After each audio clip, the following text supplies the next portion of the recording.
Hey everybody, welcome back around to the Blog and Grill. I'm your host Doug here with your video blog for January 21st, 2015. I have a great blog planned for you as we're going to go inside some of the big teams in New York as we'll take a look at Syracuse, the New York Knicks, and the New York Jets as they're making more moves. We'll also take a look at the big deal done in Major League Baseball over the past week. But first I want to go to Around the Shield, our weekly take of the NFL, as we're going to look at some of the big time storylines, and probably the biggest storyline right now has to be the underinflated balls of the New York Patriots. They're calling it Deflategate, okay?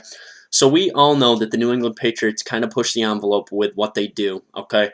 And the report was on Monday that the Patriots were alleged to have underinflated balls in the game where they drummed the Indianapolis Colts by a score of 45-7. Okay, so this game was not even a close game. Okay, so the underinflated balls really don't have an issue with it. Then last night we had the Chris Mortensen report come out saying that 11 of the 12 game balls were found to be 2 pounds underinflated. Okay, so just following the timeline here as we continue.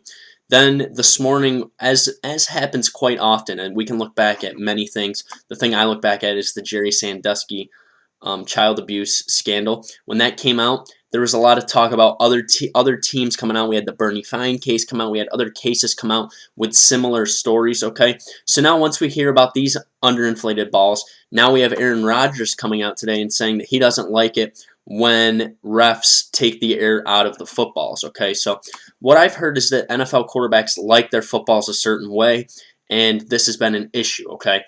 And then the final development that I saw this morning came from Brad Johnson, former Tampa Bay Bucks quarterback, as he came out and basically said that he paid people $7,500 to have all 100 balls fit to his liking for the Super Bowl when he won the Super Bowl back in 2004, I do believe, okay?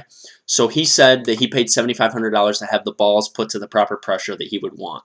So this is a big issue, I guess, coming out. I don't make it that big of an issue, okay? I think what Belichick does is he tries to push the envelope. He might not know a lot about what happened in this situation either. There's people calling for Belichick to be suspended for an entire season. I think that is absolutely ridiculous. You've had people in the NFL, Ray Rice, Adrian Peterson, doing actual illegal things, and they had a shot to get back in, okay? These guys had a legitimate shot to get back in. Belichick, as what I'm gathering, is this happens more often than people know, and it's not really that big of an issue from what I'm gathering, okay? So I'm not going to make a big deal about this. I think Belichick will I think the Patriots will probably get fined, maybe get a draft pick taken away after this.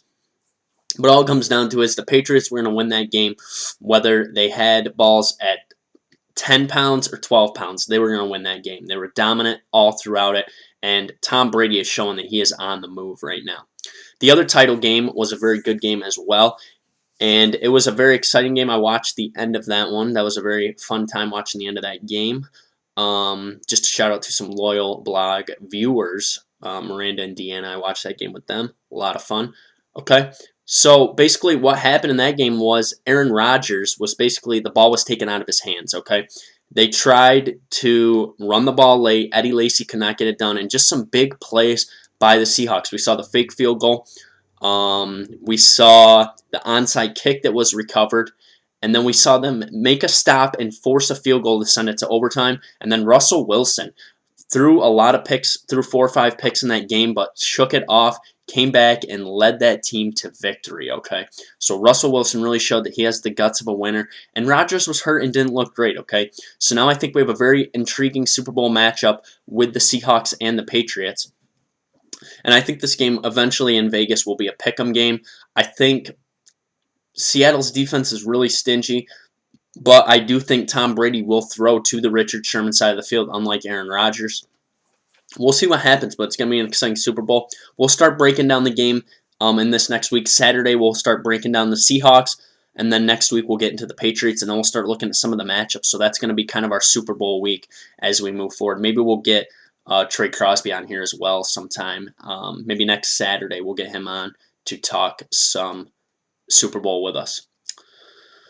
All right, big deal in Major League Baseball. Max Scherzer signed by the Washington Nationals to a 7-year, $210 million deal. He signed a $50 million signing bonus, and this just puts the Nationals in a spot where they are going to have a very solid pitching rotation with the likes of Scherzer at the top. Then you have Steven Strasburg, Gio Gonzalez, Jordan Zimmermann, and Doug Fister. Okay, Doug Fister, a guy who had a 2.4 ERA last year, is going to be your number 5. Okay, this guy is big time. Max Scherzer has shown that he can be big time for Detroit. Now he's going to show that he's going to be big time in Washington in a division that doesn't have a lot of great hitters. A good career record for him too, 91-50 with a 3.58 ERA. Kind of a late bloomer, I would say. He's 30 years old, so not going to be real solid on the back end of that deal. But we'll see what happens with this deal. It's going to be interesting to see how Max Scherzer steps up to this big deal in a bigger market in Washington as well. I think he's going to be very successful, and I think the Nationals have to be the favorite right now to at least win the NL East at this point with this starting lineup and this pitching rotation. All right, time for your New York sports updates. A Jets update. The Jets announced today they introduced Mike Magagan and also Coach Todd Bowles. Magagan says they will be very active in free agency. If you can remember, they left about $20 million on the table last year, and that was a lot of questioning of John Izek. Jets will also hire Chan Gailey as their offensive coordinator, says ESPN reports. New York Knicks coach Derek Fisher said he's not interested in talking about tanking, and Carmelo Anthony says to fans that it's only going to get better. And Melo, of course it's only going to get better. Your team has only won 6 games so far this year. If it gets any worse, you're winning less than 6 games in the first half of the year. You have bigger issues than that. Knicks will be on the road tonight at the 76ers.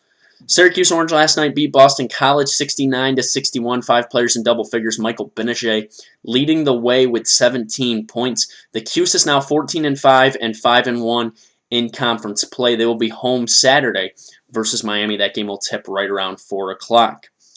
So coming back on Saturday, we'll talk NBA, we'll talk college hoops, and we'll start our Super Bowl previews. We will look at the Seattle Seahawks. Always remember to follow me on Twitter at YankeeBaller415.